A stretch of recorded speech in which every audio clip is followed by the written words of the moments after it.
మనం ఫస్ట్ కోవిడ్కి వచ్చేటప్పుడు మన కష్టాలు, మన అప్పులు, మన బిడ్డలను చదివించుకోలేకో, లేకపోతే మనము ప్రాబ్లాలు, విపరీతమైన కష్టాలు, మన ఆర్థిక స్తోమత, మన ఇళ్లలో పరిస్థితులు ఇబ్బంది అయిపోయి బాగా చదువుకొని ఉద్యోగాలు రాక మనం కోవిడ్కి వస్తాం. గల్ఫ్ కంట్రీలో, ఏ గల్ఫ్ కంట్రీలో అయినా వాళ్ళ సమస్యల వల్లే వస్తాం.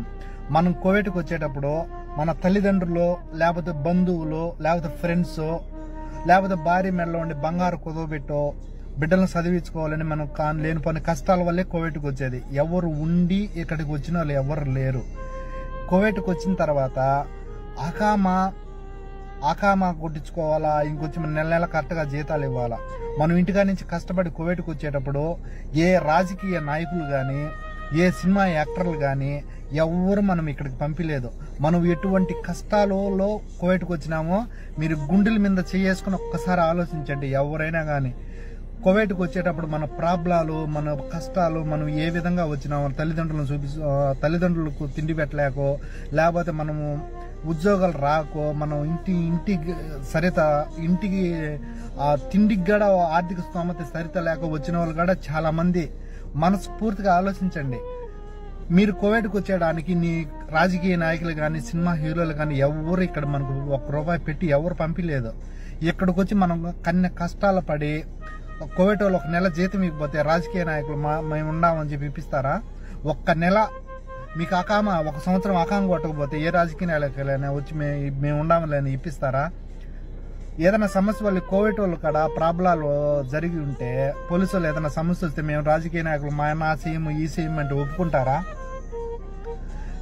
మనము ఎందుకు ఏ పరిస్థితిలో కోవిడ్కి వచ్చినామో మీరు మనసు పెట్టి గల్ఫ్ కంట్రీలోకి వచ్చిన వాళ్ళకి మాత్రమే ఆలోచించండి. వెనక ఫోటోలు పెట్టుకొని ముక్కు ముఖం తెలియని వాళ్ళ నోటుకు వచ్చినట్టు తిట్టి మీరు వాళ్ళని, తల్లిదండ్రులను, నీ బిడ్డలను దగ్గరగా లేనిపోయిన ఇదాలుగా తిట్టించుకుంటా ఉన్నారు ఈ వీడియోలు పెట్టి. ఏం అవసరం అమ్మా? ఏ రాజకీయ నాయకుడు, కొంతమందికి ఆ రాజకీయ నాయకుడు ఇష్టం ఉంటుంది, కొంతమందికి ఈ వాళ్ళు ఇష్టం ఉంటారు. రాజకీయ నాయకులు కూడా వాళ్ళని ఎంతవరకు బూతులు తిట్టుకోకుండా మామూలుగా తిట్టుకుంటుంటారు. రేపు వాళ్ళు గెలిచినా వీళ్ళు గెలిచినా వాళ్ళు సెకండ్ చెప్పి కంగ్రాచులేషన్ చెప్పుకుంటా ఉంటారు. మీరు లేనిపోయిన విధంగా తిట్టుకుంటా ఉన్నారమ్మా. ఇది ఎంతవరకు కరెక్ట్ అమ్మా? మీకు ఏదైనా సమస్య వస్తే అట్లీస్ట్ మీరు ఇంటికి పోయేటప్పుడు, కనీసం ఇంటికి పోయేటప్పుడు 1 కిలో లగేజ్ ఎక్కువైతే మేము ఆయన్న మా సీఎం, ఈయన్న మా సీఎం అని చెప్పిన ఒక లగేజ్ అయినా పంపిస్తారేమో. రేపు మీరు ఇంటికి పోయిన తర్వాత అయినా సరే 50 ఏళ్ళు 40 ఏళ్ళు పైన ఉండేవాళ్ళు కనీసం పింఛన్ రాపించుకొని చూస్తాము. మా అన్న ముఖ్యమంత్రి, మా అన్న ఇవన్నీ ఒక పింఛన్ రాపించుకోండి. ఒక లోన్ పెట్టి మీరు తొందరగా ఒక పేరు చెప్పి ఒక లోన్ తెప్పించుకొని చూస్తాము. ఎవరైనా పథకాలు చేసి అవి చేస్తా ఉంటారు, ఏ పథకాలైనా ఇస్తుంటారు. వాళ్ళు జోబీల్లోంచి సొంత డబ్బులు ఇవ్వలేదు కదా, వాళ్ళ ఆస్తులు అమ్మి మీకు ఇవ్వలే కదమ్మా. అన్ని గవర్నమెంట్ ఇచ్చిన డబ్బులే మీకు ఇస్తా ఉంటారు. దాంట్లో ఇసుక రూపంలో, కరెంటు రూపంలో, మందు రూపంలో, నిత్యావసర సరుకు రూపంలో ఏదొకటి పెట్టి మన చేతి నుంచే కట్టిపిస్తా ఉన్నారు తప్ప, మీరు రేపు ఇంటికి పోయిన తర్వాత కనీసం పింఛన్ రాపించుకోండి చూస్తాము. ఈ నుంచి ఇంత కష్టపడి రేపు ఇంటికి పోయినా కానీ ఒక లారీ దోలో, లేకపోతే ట్రాక్టర్ దోలో, లేకపోతే ఇంకొచ్చి ఆటోల దోలో అదే కష్టపడుతున్నారు. కానీ మనం వెనక ఫోటో పెట్టుకుని అన్న మా అన్న ఉన్నాడు, కనీసం ఒక చెట్లకు పట్టుకుని ఉద్యోగం అనే చెట్టుకు నీళ్లు పట్టే ఉద్యోగం అయినా ఇప్పించుకొని ఒక ఉద్యోగం తెప్పించుకోండి చూద్దాం. ఇంత గొప్ప చెప్పుకుంటారు. ఎవరికైనా అభిమానం ఉంటుంది. నాకు చిరంజీవి ఇష్టం ఉంటుంది, పవన్ కళ్యాణ్ ఇష్టం ఉంటుంది, చంద్రబాబు నాయుడు ఇష్టం ఉంటారు, ఆయన జగన్మోహన్ రెడ్డి సార్ ఇష్టం ఉంటారు. ప్రతి ఒక్కరు ఎవరు రాజకీయాలకు వాళ్ళకి ఇష్టం ఉంటారు.